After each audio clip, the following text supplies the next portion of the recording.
Hola a todos, soy Romina Aranaga, profe de lenguaje, y hoy vamos a ver el discurso expositivo. El discurso expositivo podemos definirlo como aquel cuyo propósito básico es informar al receptor a través de la presentación de datos que éste por lo general desconoce. Veamos cuáles son las características del discurso expositivo. Lo primero que debe haber es una relación entre el emisor y el receptor.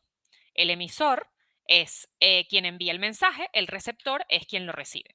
La intención de un discurso expositivo es entregar información al receptor, por lo cual es muy importante que el emisor demuestre competencia y dominio del tema planteado. Para esto, el emisor siempre tiene que considerar las características y el grado de conocimiento del receptor para elaborar su discurso. Como vamos a entregar información detallada que probablemente el público que nos va a escuchar no posee, debemos tener muy claro el nivel de conocimiento o el grado de conocimiento de las personas que nos están escuchando y que van a absorber esta información, pero también tenemos que estar sumamente preparados porque lo más probable es que surjan dudas, surjan preguntas acerca del tema que estamos tratando y todas deben ser resueltas de manera favorable. La otra característica es que siempre hay un tema. Un discurso expositivo puede abordar cualquier tipo de contenido. En este sentido, pues el emisor tiene que adecuar el lenguaje a la profundidad que le va a dar a la información tratada y tenemos que ser muy conscientes por esto del grado de conocimiento del receptor, del público receptor, de las personas que nos están prestando atención, que nos van a oír o que nos van a leer. El lenguaje que tenemos que utilizar probablemente si el público no posee conocimientos previos acerca del tema que vamos a exponer, tenemos que tener mucho cuidado de no utilizar tecnicismos o palabras muy metódicas, muy específicas, muy técnicas, que siembren dudas o que interfieran en la comprensión del mensaje, puesto que si el receptor no tiene idea o no tiene conocimiento suficiente sobre lo que se está tratando, si encima como emisor vamos a hablar con un lenguaje súper técnico, lo más probable es que no nos va a entender y esta no es la finalidad de un discurso expositivo. Entonces, siempre tenemos que adecuar el lenguaje al público, al receptor y al grado de conocimiento que éste posee, porque lo que nos interesa o lo que nos importa es que nuestro mensaje sea comprendido. La otra característica del discurso expositivo es el efecto en el receptor que está teniendo o que va a tener el discurso que vamos a exponer. Porque al escuchar o leer un discurso expositivo, el receptor va a incrementar su conocimiento del tema expuesto.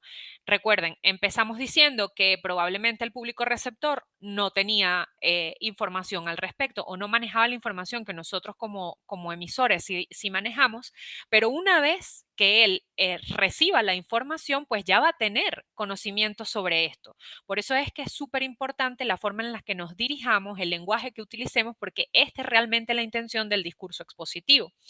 Y este efecto que causa en el público puede deducirse del propósito del discurso expositivo como tal, que estuvo revisado al principio. Vamos a definir las formas básicas del discurso expositivo y vamos a empezar principalmente por la primera de ellas, que es tal cual la definición. En la definición o utilizando la definición se explicitan los rasgos generales y diferenciadores de elementos materiales e inmateriales. Y para este propósito podemos responder a preguntas como ¿qué es lo que estamos viendo o el elemento que estamos exponiendo? ¿Para qué sirve? ¿Para qué se utiliza? Todas estas preguntas nos van a permitir tener una definición acerca de un tema o acerca de algo en concreto. La otra forma básica que suele utilizar el discurso expositivo es la descripción, y a través de la descripción se entrega información complementaria a la definición de un objeto. Si bien ya hemos dicho para qué sirve o qué es, con la descripción detallada de este, pues vamos a responder cómo es esto que hemos definido. Para describir suelen emplearse los adjetivos calificativos y algunos verbos.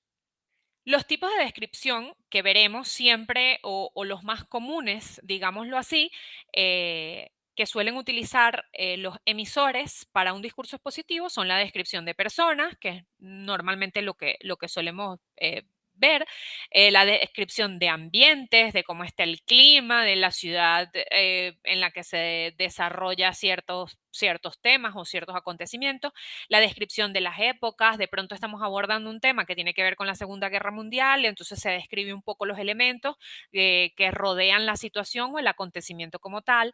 También solemos ver muchísima descripción de objetos, si es redondo, si es cuadrado, el color que posee, etcétera. Otra de las formas básicas del discurso expositivo es la caracterización. Y la caracterización constituye una descripción de los rasgos que caracterizan a personas o personajes de ficción, pero siempre es en base a personas. La caracterización puede tener tres formas o puede presentarse de tres formas distintas. La prosopopeya es cuando la caracterización se ocupa de los rasgos, solo los rasgos físicos de una persona. A esto lo denominamos prosopopeya. Es decir, cuando describimos si tiene la nariz respingada, si tiene los ojos chinos, si tiene los labios gruesos, a eso se refiere la prosopopeya. La etopeya es cuando la caracterización atiende solamente a los rasgos psicológicos y éticos. Por ejemplo, cuando decimos estamos describiendo a una persona que parece perturbada, que ahí suele tener cierto control de las situaciones o posee alguna dificultad para comunicarse, todos estos rasgos atienden a rasgos psicológicos, y esto es lo que se denomina etopeya. Ahora bien, el retrato, por su parte, es la caracterización que comprende los aspectos físicos y psicológicos. Es cuando vemos en una obra, en un texto o en un discurso que se describen tanto los aspectos físicos que ya hemos señalado, como el pelo largo, el color de sus ojos, el grueso de los labios, como los aspectos psicológicos, como hemos dicho anteriormente, si tiene, por ejemplo, la mujer se ve perturbada, si la mujer tiene dificultad de concentración, si, etcétera. Otra de las formas básicas del discurso expositivo es la narración, y la narración no es más que una sucesión de hechos o acontecimientos o acciones también posibles que se pueden ordenar en una secuencia cronológica. Es decir, tienen un inicio, un desarrollo y un final. Y los elementos básicos de toda narración, y los veremos siempre, es que hay una acción, hay un ambiente donde se desarrolla la acción y hay unos personajes que desarrollan la acción. Otra forma básica del discurso expositivo, y es el comentario. El comentario corresponde a la emisión de juicios o valoraciones sobre el tema del discurso.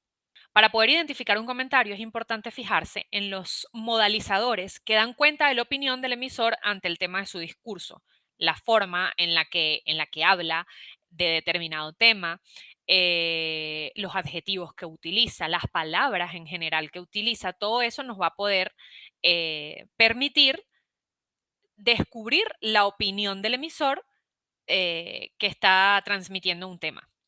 Ahora vamos a ver la estructura de un discurso expositivo. La estructura empieza siempre por una introducción, y en la introducción lo que se intenta es captar la atención del receptor y se anuncia o se presenta el tema por tratar.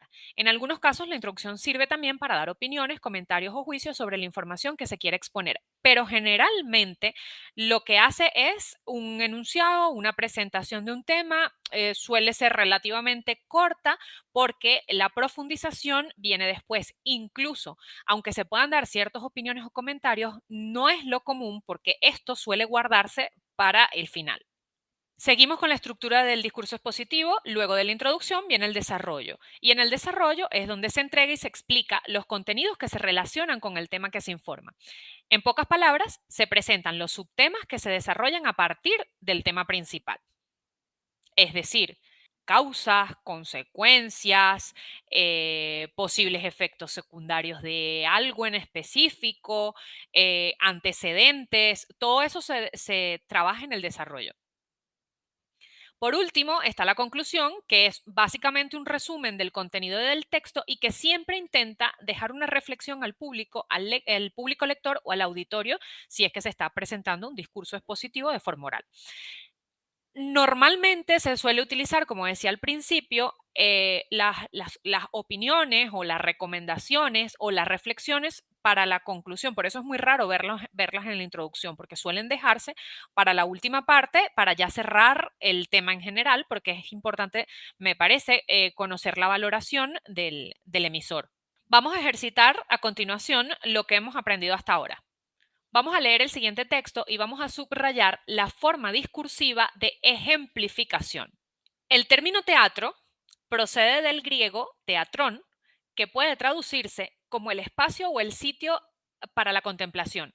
El teatro forma parte del grupo de las artes escénicas. Su desarrollo está vinculado con actores que representan una historia ante una audiencia.